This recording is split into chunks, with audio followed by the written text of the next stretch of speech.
नमस्कार दोस्तों, स्वागत है आप लोगों का आदित्य जी के जीएस चैनल पर। तो आज हम लोग बात करने वाले हैं पॉलिटी का टॉप 100 क्वेश्चन, जो कि बहुत ही इम्पॉर्टेंट क्वेश्चन होने वाला है, जो कि हर एक एग्ज़ाम में पूछे जाने वाला सवाल है। ठीक है, तो आप लोग इस वीडियो को पूरा देखिएगा, जिसके माध्यम से आप लोगों को पॉलिटी का कोई सवाल में कोई दिक्कत नहीं होगा। ठीक है, ये पूरा जो क्वेश्चन होने वाला है 100 क्वेश्चन होने वाला है हमारा। चलिए शुरू करते हैं। क्वेश्चन नंबर फर्स्ट, भारतीय संविधान कब अंगीकृत किया गया था? आप लोग बताने का प्रयास करेंगे। भारतीय संविधान कब अंगीकृत किया गया था, यानी कब बनाया गया था? तो 26 नवंबर 1949 को हमारा राइट आंसर हो जाएगा option number B. Question number 2 हम लोग देखते हैं, भारतीय संविधान कब लागू हुआ था? आप लोग बताने का प्रयास करेंगे कि भारतीय संविधान कब लागू हुआ था। तो भारतीय संविधान हमारा लागू हुआ था 26 जनवरी 1950 को। ठीक है। क्वेश्चन नंबर 3 हम लोग देखते हैं, संविधान सभा के अध्यक्ष कौन थे? संविधान सभा के अध्यक्ष कौन थे, जो कि मोस्ट इंपॉर्टेंट क्वेश्चन है और ये क्वेश्चन बार बार पूछा जाता है। ठीक है, तो संविधान सभा के जो हमारे अध्यक्ष थे वो थे डॉक्टर राजेंद्र प्रसाद। तो इसका राइट आंसर हो जाएगा option number C. Question number 4 हम देखते हैं, संविधान की प्रारूप समिति के अध्यक्ष कौन थे? आप लोग बताने का प्रयास करेंगे। क्वेश्चन नंबर 4, और प्रारूप समिति के अध्यक्ष कौन थे? तो प्रारूप समिति के अध्यक्ष थे हमारे doctor Bhimrao Ambedkar. Option number B हमारा राइट आंसर हो जाएगा। वनडे एग्जाम के लिए बहुत ही इंपॉर्टेंट क्वेश्चन होने वाला है। ठीक है, खासकर बिहार वालों के लिए, जो कि जीके जीएस में पूछे जाने वाला सवाल है। तो ये पॉलिटी का टॉप 100 सवाल है, जो आप लोगों के बीच हम बताने जा रहे हैं। ठीक है, क्वेश्चन नंबर 5 देखेंगे हम लोग, भारतीय संविधान का संरक्षक किसे कहा जाता है? भारतीय संविधान का जो संरक्षक होते हैं वो हम किसे कहते हैं? तो जो हमारे सुप्रीम कोर्ट होते हैं, जो सर्वोच्च न्यायालय होते हैं, उन्हें जो है हम भारतीय संविधान के संरक्षक कहते हैं। क्वेश्चन नंबर 6 हम लोग देखते हैं, मौलिक अधिकार संविधान के किस भाग में है? आप लोग बताने का प्रयास करेंगे कि मौलिक अधिकार संविधान के किस भाग में है। तो संविधान के तीसरे भाग में मौलिक अधिकार दिया गया है। क्वेश्चन नंबर 7 हम लोग देखते हैं, राज्य के नीति निर्देशक तत्व किस भाग में है?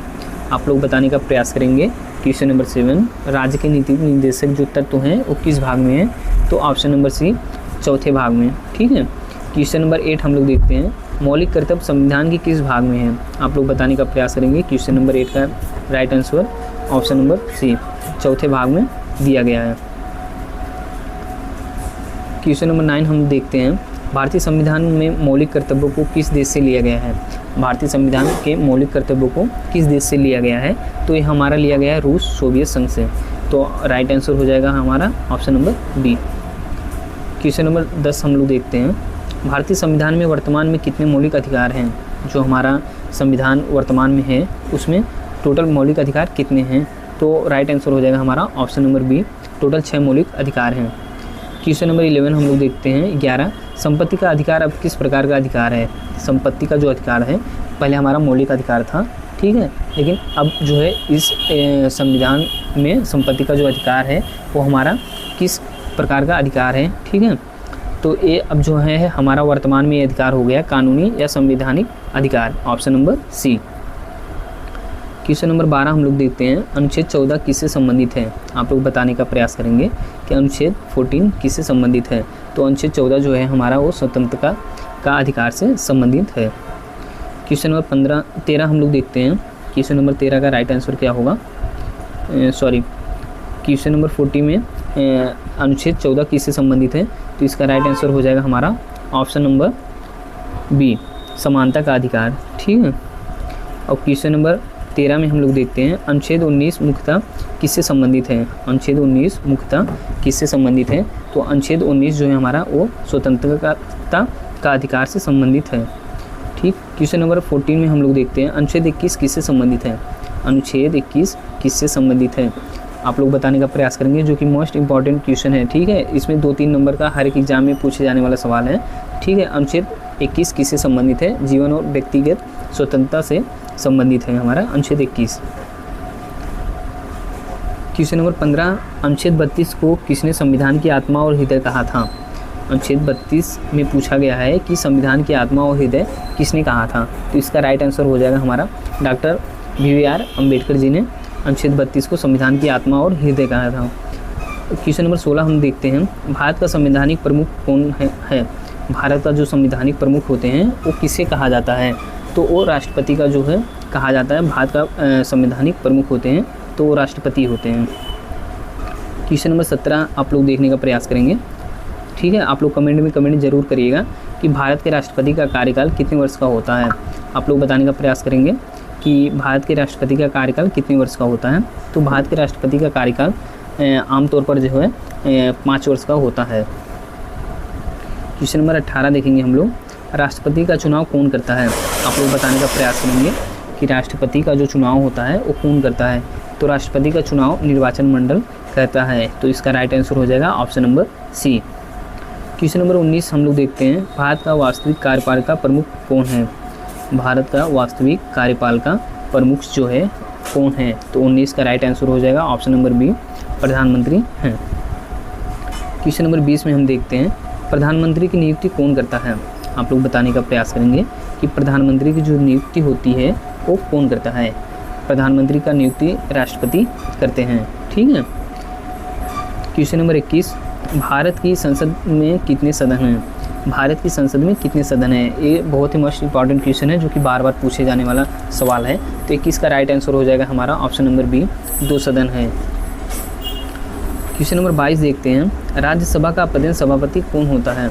आप लोग बताने का प्रयास करेंगे। क्वेश्चन नंबर 22, राज्य का प्रधान सभापति कौन होता है। तो क्वेश्चन नंबर 22 का राइट आंसर हो जाएगा हमारा ऑप्शन नंबर सी, उपराष्ट्रपति जो होता है उस प्रधान सभापति होता है राज्यसभा का।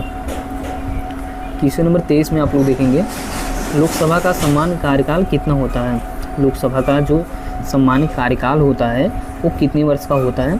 तो लोकसभा का जो सम्मान कार्यकाल होता है वो भी 5 वर्ष का होता है। क्वेश्चन नंबर 24 हम लोग देखते हैं, राज्यसभा के सदस्य का कार्यकाल कितने वर्ष का होता है। जो राज्यसभा के कार्यकाल होते हैं वो कितने वर्ष के होते हैं। तो 24 का राइट आंसर हो जाएगा हमारा ऑप्शन नंबर सी, 6 वर्ष के होते हैं। क्वेश्चन नंबर 25 देखेंगे हम लोग, राज्यसभा को किस नाम से भी जाना जाता है। आप लोग बताने का प्रयास करेंगे कि राज्यसभा को किस नाम से भी जाना जाता है। तो राज्यसभा को उच्च सदन के भी नाम से जाना जाता है। क्वेश्चन नंबर 26 हम लोग देखते हैं, लोकसभा को किस नाम से जाना जाता है। आप लोग बताने का प्रयास करेंगे कि लोकसभा को किस नाम से जाना जाता है। लोकसभा को निम्न सदन के नाम से जाना जाता है। क्वेश्चन नंबर 27 देखेंगे, 27 का आंसर बताने का प्रयास करेंगे आप लोग कि धन विधेयक सबसे पहले कहाँ प्रस्तुत किया जाता है। ठीक है आप लोग बताएंगे धन विधेयक सर्वप्रथम कहाँ प्रस्तुत किया जाता है। 27 का right answer option number B, Lok Sabha में धन विधेयक सर्वप्रथम प्रस्तुत किया जाता है। क्वेश्चन नंबर 28 में हम लोग देखते हैं, धन विधेयक है या नहीं इसका अंतिम निर्णय कौन करता है। ठीक है, कोई भी विधेयक पास होता है या नहीं इसका जो अंतिम निर्णय होता है वो कौन करता है। तो लोकसभा का जो अध्यक्ष होता है वो तय करता है। क्वेश्चन नंबर 29, भारत में सर्वोच्च न्यायालय की स्थापना कब हुई थी। आप लोग बताने का प्रयास करेंगे कि भारत में सर्वोच्च न्यायालय की स्थापना कब हुआ था। तो भारत में सर्वोच्च न्यायालय की स्थापना 28 जनवरी 1950 को हुआ था। ठीक है। क्वेश्चन नंबर 30 में हम लोग देखते हैं, सर्वोच्च न्यायालय के न्यायाधीश की सेवानिवृत्ति की आयु कितनी है। सर्वोच्च न्यायालय के न्यायाधीश की सेवानिवृत्ति की आयु कितनी होती है। तो 30 का राइट आंसर हो जाएगा हमारा ऑप्शन नंबर सी, लगभग 65 वर्ष। ठीक है। क्वेश्चन नंबर 31 में हम लोग देखते हैं, उच्च न्यायालय के न्यायाधीश की सेवानिवृत्ति की आयु कितनी होती है। उच्च न्यायालय के न्यायाधीश की सेवानिवृत्ति की आयु कितनी होती है। 31 का राइट आंसर हमारा हो जाएगा ऑप्शन नंबर बी, 62 वर्ष। क्वेश्चन नंबर 32 हम देखते हैं, क्वेश्चन नंबर 32 में पूछा गया है, भारत में चुनाव कराने का अधिकार किस संस्था को है। भारत में चुनाव करवाने का जो है अधिकार किस संस्था को दिया गया है। ये बहुत ही इंपॉर्टेंट क्वेश्चन है आप लोगों के लिए। ठीक है, इसको इग्नोर ना करिएगा, आप लोग वीडियो को पूरा देखिएगा। भारत में चुनाव कराने का अधिकार जो है किस संस्था के पास है। तो ये निर्वाचन आयोग के पास है। Option number B right answer. Question number 33 में आप देखेंगे, निर्वाचन आयोग का उल्लेख संविधान के किस अनुच्छेद में है। निर्वाचन आयोग का उल्लेख जो है संविधान के किस अनुच्छेद में है। अनुच्छेद नंबर 324 में जो है निर्वाचन आयोग का उल्लेख दिया गया है। क्वेश्चन नंबर 34 में हम देखते हैं, भारत का नियंत्रक एवं महालेखक परीक्षक CAG किस अनुच्छेद के अंतर्गत आते हैं। CAG जो होते हैं वो किस अनुच्छेद के अंतर्गत आते हैं। तो ऑप्शन हो जाएगा हमारा बी 148 148 अनुच्छेद के अंतर्गत CAG महालेखक परीक्षक आते हैं। क्वेश्चन नंबर 35 देखते हैं, वित्त आयोग का गठन किस अनुच्छेद के तहत होता है। वित्त आयोग का जो गठन होता है वो किस अनुच्छेद के तहत होता है? तो 35 का राइट आंसर हमारा हो जाएगा ऑप्शन नंबर बी 280। अनुच्छेद 280 के तहत जो है वित्त आयोग का गठन होता है। क्वेश्चन नंबर 36 में हम देखते हैं, भारत के महान्यायवादी की नियुक्ति कौन करता है? आप लोग बताने का प्रयास करेंगे कि भारत के महान्यायवादी की नियुक्ति कौन करता है। 36 का राइट आंसर हो जाएगा हमारा ऑप्शन नंबर बी, राष्ट्रपति जी जो है वो महान्यायवादी की नियुक्ति करते हैं। क्वेश्चन नंबर 37, भारत का सर्वोच्च विधि अधिकारी कौन होता है? आप लोग बताने का प्रयास करेंगे कि भारत का जो सर्वोच्च विधि अधिकारी होता है वो कौन होता है। 37 का राइट आंसर महान्यायवादी, option number B right answer. Question number 38 आप लोग देखेंगे, संविधान संशोधन की प्रक्रिया किस अनुच्छेद में दी गई है? आप लोग बताने का प्रयास करेंगे कि संविधान संशोधन की जो प्रक्रिया होती है वो किस अनुच्छेद में दिया गया है। तो 38 का राइट आंसर हमारा हो जाएगा ऑप्शन नंबर डी। ठीक, ऑप्शन नंबर डी अनुच्छेद 368 में जो है संविधान संशोधन की प्रक्रिया दिया गया है। क्वेश्चन नंबर 39 में हम लोग देखते हैं, राष्ट्रीय आपातकाल किस अनुच्छेद के तहत लगाया जाता है? राष्ट्रीय आपातकाल किस अनुच्छेद के तहत लगाया जाता है? तो 39 का राइट आंसर हमारा हो जाएगा ऑप्शन नंबर ए 352 के तहत जो है राष्ट्रीय आपातकाल लगाया जाता है। क्वेश्चन नंबर 40 हम लोग देखते हैं, राष्ट्रपति शासन किस अनुच्छेद के तहत लगाया जाता है? राष्ट्रपति शासन किस अनुच्छेद के तहत लगाया जाता है? आर्टिकल 356 के तहत जो है राष्ट्रपति शासन लगाया जाता है। क्वेश्चन 41 में हम देखते हैं, वित्तीय आपातकाल किस अनुच्छेद के तहत लगाया जाता है? जो वित्तीय आपातकाल होता है वो किस अनुच्छेद के तहत लगाया जाता है? आर्टिकल नंबर 360, अनुच्छेद 360 के तहत वित्तीय आपातकाल लगाया जाता है। क्वेश्चन नंबर 42 में हम लोग देखते हैं कि पंचायती राज व्यवस्था को संवैधानिक दर्जा किस संस्था से मिला है? क्वेश्चन नंबर 42 में देखते हैं कि पंचायती राज व्यवस्था का संवैधानिक दर्जा किस संशोधन से मिला है। तो 42 का राइट आंसर हो जाएगा हमारा ऑप्शन नंबर सी 73वें संविधान संशोधन के द्वारा।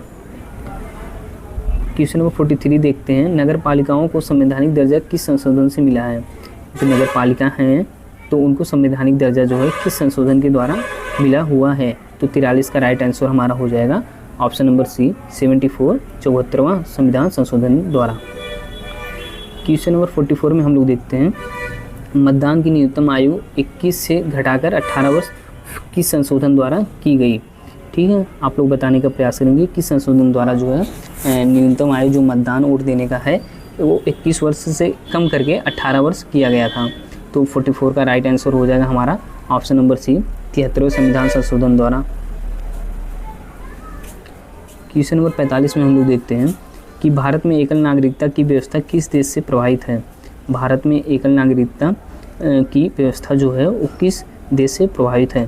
तो 45 का राइट आंसर हो जाएगा हमारा ऑप्शन नंबर बी ब्रिटेन से प्रभावित है। क्वेश्चन नंबर 46 देखते हैं, भारतीय संविधान में संसदीय शासन प्रणाली किस देश से ली गई है? भारतीय संविधान में संसदीय शासन प्रणाली किस देश से ली गई है? तो 46 का राइट आंसर बी ब्रिटेन से ली गई है। क्वेश्चन नंबर 47 देखते हैं, भारतीय संविधान की प्रस्तावना में समाजवादी पंथनिरपेक्ष शब्द किस संशोधन द्वारा जोड़े गए हैं?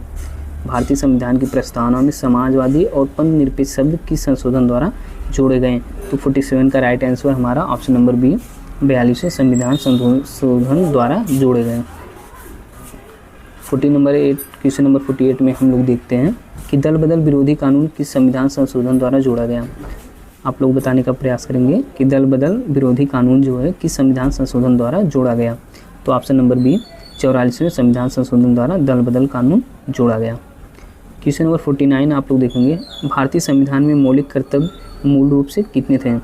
भारतीय संविधान में मौलिक कर्तव्य मूल रूप से कितने थे? मूल रूप से शुरू में तो भारतीय संविधान में मौलिक कर्तव्य जो शुरू स्टार्टिंग में थे तो 10 थे, 8 फिर 10 फिर 12। लास्ट क्वेश्चन आप लोग देखेंगे जो कि पॉलिटी का लास्ट क्वेश्चन होने वाला है कि वर्तमान में भारतीय संविधान में मौलिक कर्तव्यों की संख्या कितनी है? आप लोग बताने का प्रयास करेंगे, ठीक है, कि वर्तमान में भारतीय संविधान में मौलिक कर्तव्यों की संख्या कितनी है? तो वर्तमान में जो है अभी 11 है। ठीक है, ये रहा आपका 50 क्वेश्चन मोस्ट इम्पॉर्टेंट क्वेश्चन ठीक है, जो कि पॉलिटी के लिए है और बहुत ही इंपॉर्टेंट क्वेश्चन होने वाला है आप लोगों के लिए। तो अगर ये वीडियो आपको अच्छा लगे तो हमारे चैनल को लाइक सब्सक्राइब जरूर करिएगा, जिसके माध्यम से आपको सारा नए वीडियो जो है आप लोगों के पास सबसे पहले पहुंच जाएगा। ठीक है।